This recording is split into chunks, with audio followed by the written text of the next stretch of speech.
मित्रांनो, माझे नाव स्वयं सद्गुण. मी इयत्ता 5वी शिकत आहे. माझ्या शाळेचे नाव जिल्हा परिषद प्राथमिक शाळा ब्राह्मणवाडीसाठी. आज आपण वर्तुळ हा घटक शिकणार आहे. हा वर्तुळाचा केंद्रबिंदू, ही वर्तुळाची त्रिज्या. एका बिंदूतून परिघापर्यंत जाणाऱ्या रेषेला त्रिज्या म्हणतात. हा वर्तुळाचा व्यास. वर्तुळाचा व्यास जो या परिघापासून त्या बिंदूतून निघून इथून सुद्धा जातो त्याला व्यास म्हणतात. व हा वर्तुळाचा परिघ, हा त्याची रेष असते तो वर्तुळाचा परिघ. हा वर्तुळाचा अंतर्भाग ABCD हे वर्तुळाचे अंतर्भाग आहे. वर्तुळाचा बाह्य भाग, हा वर्तुळाचा बाह्य भाग आहे. ABCDE हे वर्तुळाचे बाह्य भाग आहे. हे वर्तुळावरील बिंदू आहे. ही वर्तुळाची जीवा. व्यास हा त्रिज्येच्या दुप्पट असतो व त्रिज्या ही व्यासाच्या निमपट असते. यावर आपण काही गणित घेत आहोत.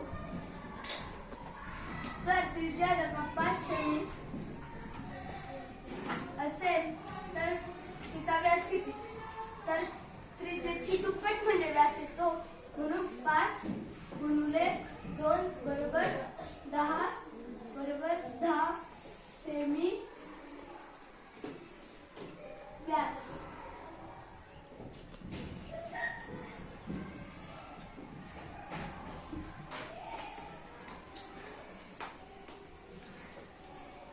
दुसरा प्रश्न असा आहे की जर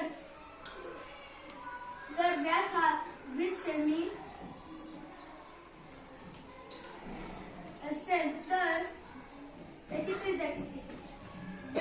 व्यासाची निमपट ही त्रिज्या असते, म्हणून 20 भागिले 2 बे 0 बरोबर 10 सेमी.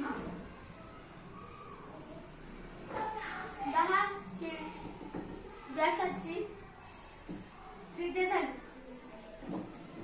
याच प्रकारचे व्हिडिओ पाहण्यासाठी वंदना मंत्र या चॅनेलला लाईक आणि सबस्क्राईब करा. धन्यवाद.